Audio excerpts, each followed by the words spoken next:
Greetings. तो आज का टॉपिक है नो कॉन्टैक्ट्स करंट फीलिंग्स।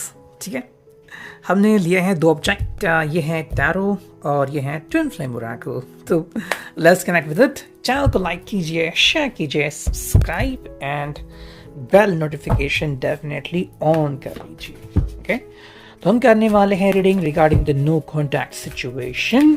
जिनकी भी जिंदगी में हो, जिनको भी लग रहा है कि भी ये उससे गुजर रहे हैं, ये इस रीडिंग को देख सकते हैं। ठीक है, जिनके ज़िंदगी में नहीं हो रहा है उनके लिए फिर शायद ये रीडिंग नहीं है, ऐसा हम कह सकते हैं, डिपेंडिंग ऑन। अगर आपको लग रहा है कि आप किसी स्पेसिफिक व्यक्ति के बारे में जानना चाहते हो या फिर रिगार्डिंग समवन जो भी आपका फ्रेंड हो वगैरह वगैरह, तो भी आप इस रीडिंग को देख सकते हो। ठीक है, तो नो कॉन्टैक्ट है, क्यों है, क्या वजह हो सकती है वगैरह वगैरह, वो सारी चीज़ें जो हैं वो हम यहाँ पे आज देखते हैं। सो लेट्स सी, चलो हमें क्या सिचुएशन मिलती है यहाँ पे। ओके, तो 5 कार्ड आ चुके हैं, हमें और कार्ड चाहिए। ठीक है, करते हैं थोड़ी सी और शफलिंग एंड चुनते हैं कुछ कार्ड्स। ठीक है, चलो अब मैनुअल कार्ड चुनते हैं। 6, 7 और ये 8। चलो तुम्हारे सामने हैं 8 कार्ड्स, देखते हैं क्या रीडिंग मिलती है। ओके, मैं कार्ड सबके सामने रखता हूँ। जो पहला कार्ड है वो है 4 of pentacles, taurus, Virgo, Capricorn. ठीक है, सेकेंड जो कार्ड है वो है द चैरियट, यानी कैंसर का साइन। ओके, नेक्स्ट जो कार्ड है वो है 8 ऑफ वॉन्ड्स, एरीज, लियो, सैज। फिर है 7 of swords, Gemini, Libra, Aquarius. हमें मिला है 9 of cups, cancer, Scorpio, Pisces. Wish card हमें मिला है जस्टिस, लिब्रा का साइन। हमें मिला है 6 ऑफ वॉन्ड्स, एरीज, लियो, सैज। हमें मिला है 8 ऑफ कप्स एंड फाइनल एक और कार्ड मिला है जो कि है डेथ यानी कि रीबर्थ। ठीक है, तो इस सारे कार्ड्स हमारे सामने हैं, you can take a look at that. ठीक है, ये है 9 ऑफ कप्स का कार्ड। ओके, बाकी कार्ड्स आपको दिख ही रहे हैं यहाँ पे।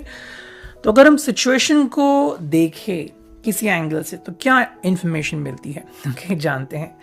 देखो भाई, यहाँ पे हमें 3 मेजर अरकाना के कार्ड्स मिले हैं, यानी कि जस्टिस है, चैरियट है, डेथ और रिबर्थ है, Scorpio, cancer and Libra.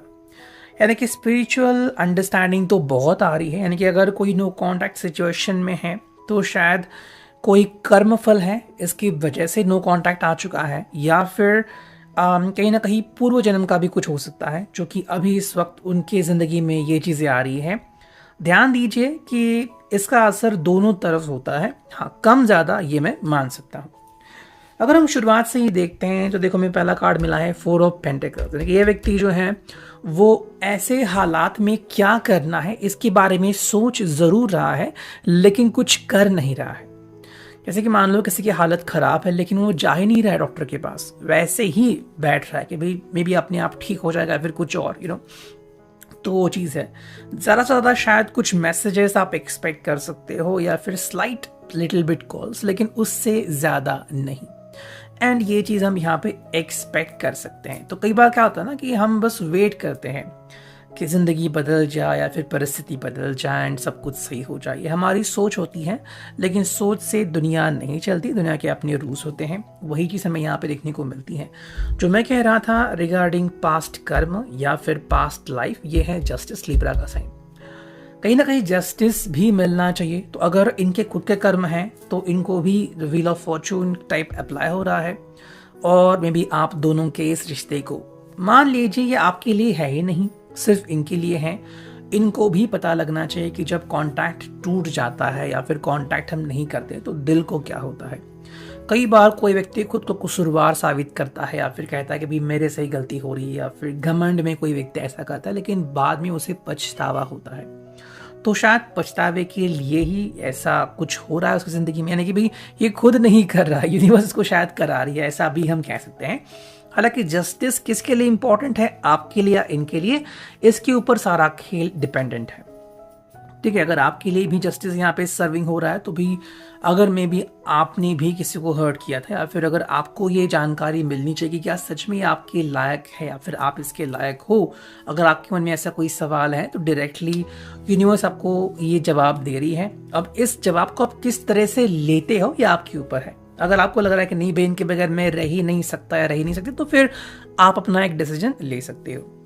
Chariot है यहाँ पे कि भाई ये व्यक्ति जो है वो ड्यूअल माइंडसेट के साथ आगे बढ़ रहा है, उसको नहीं पता कि मैं करूँ तो क्या करूँ, यानी कि रेस्टलेस है, अस्थिर है, उसको नहीं पता कि मैं क्या करूँ। कभी ना कहीं वो कोशिश करता है, हाथ में मोबाइल लेता है या फिर सोचता है कि मुझे अभी कॉल करना है, मुझे जाके मिलना है, मुझे घर पे जाना है, और कई बार वो रुकता है कि नहीं। फिर चाहे आप मैरिड हो या फिर आप एक कपल हो या फिर आप लिव इन में हो, ये चीज़ें जब होती हैं कि मान लो किसी बात से बात टकरा गई, घमंड आ गया, गुस्सा आ गया, तो उसमें कई व्यक्ति जो है कई बार घर छोड़ देता है या फिर बात करना बंद कर देता है। तो ऐसे में ऐसा नहीं कि बात करना बंद कर दिया मतलब वो ठीक से रह रहा है, उसकी भी अपनी ज़रूरतें होती है, उसकी भी अपनी इश्यूज होते हैं, उससे उसे निपटना ही पड़ता है।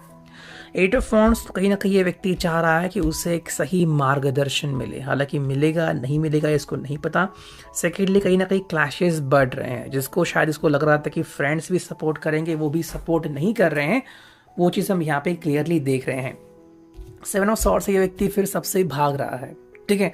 यानी कि मान लो ये किसी फ्रेंड के साथ मिलने के लिए गया, वो भी अगर कह रहा है कि नहीं भाई तुमने ऐसा क्यों किया, अब तुम भी तकलीफ, उसे भी तकलीफ, तो उससे भी ये बचते बचा के निकल रहा है ना कि भाई कहीं ना कहीं या तो ये घमंड से ऐसे बिहेव कर रहा है, पर उसको लग रहा है कि भाई मेरे हाथ में कोई सोल्यूशन है ही नहीं। वी गॉट दिस का जो कि 8 ऑफ कप्स, लोनलीनेस, अकेला रह रहा है, और शायद ये उसने खुद चुना है अकेला रहना, बिकॉज उसे शायद लग रहा है कि अगर वो आपसे कोई बात डिस्कस कर भी रहा है तो शायद आप उसको सही सॉल्यूशन नहीं दोगे या फिर आप उसकी बात को समझ नहीं लोगे। वो चीज़ यहाँ पे आ रही है। झूठ मूठ की विक्ट्री भी यहाँ पे आ सकती है, ठीक है। अगर आपको लग रहा है कि कोई थर्ड पार्टी सिचुएशन है, थर्ड पर्सन सिचुएशन है, या फिर कहीं ना कहीं ये व्यक्ति बहुत ही घमंड के साथ जी रहा है, तो 6 ऑफ वॉन्ड ये उसका घमंड सेलिब्रेट करने के लिए हो सकता है, सिर्फ किसी किसी व्यक्ति के साथ, हर व्यक्ति के साथ नहीं, ठीक है। लेकिन यहाँ पे 2 कार्ड्स और आते हैं जो बहुत कुछ बदलाते हैं। अगर इस व्यक्ति को आपसे कनेक्शन ही तोड़ना है तो ये उनकी विश है, एंड इस विश के अनुसार शायद उसने पहला स्टेप उठाया है और शायद ये रिश्ता पूरी तरह से ख़त्म करना चाहते हैं। हालांकि ये हर व्यक्ति के ऊपर डिपेंड होता है कि आप कौन सी परिस्थिति में हैं। जैसे कि आपको अगर लग रहा है कि भाई मुझे कम्युनिकेशन करना है, तो आप चाहे कुछ भी हो जाए कम्युनिकेशन करोगे, और अगर करना ही नहीं है तो फिर आप वो करोगे जो आपके लिए काफ़ी इंपॉर्टेंट है। फाइनल कार्ड मिला है डेथ एंड रीबर्थ, लेकिन कहीं ना कहीं स्कॉर्पियो का जो साइन यहाँ पे आता है, ठीक है, दोनों ही वाटर साइन है, डेथ वाला कार्ड एंड चैरियट वाला कार्ड। यहाँ पे व्यक्ति शायद एक नई शुरुआत करना चाहता है, या फिर उसके हिसाब से आप दोनों के रिश्ते में कहीं ना कहीं एक ऐसा पॉइंट आ गया है जिससे आप नो रिटर्न कह सकते हैं, ठीक है।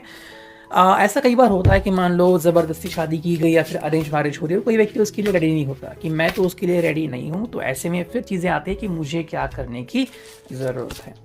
अब हमें जो कार्ड्स नेक्स्ट मिल रहा है देखते हो क्या है। पहला जो कार्ड है पर्सपेक्टिव फेल्ट, कहीं ना कहीं में भी इस व्यक्ति को लग रहा है कि मेरी भी जो ज़रूरतें हैं वो कंप्लीट होनी चाहिए, और वो कंप्लीट क्यों नहीं हो रही है ये उसको समझ में नहीं आ रहा है। शायद वो ऐसे किसी व्यक्ति के साथ जुड़ना चाहता है जो व्यक्ति इसको समझ के ले, ठीक है।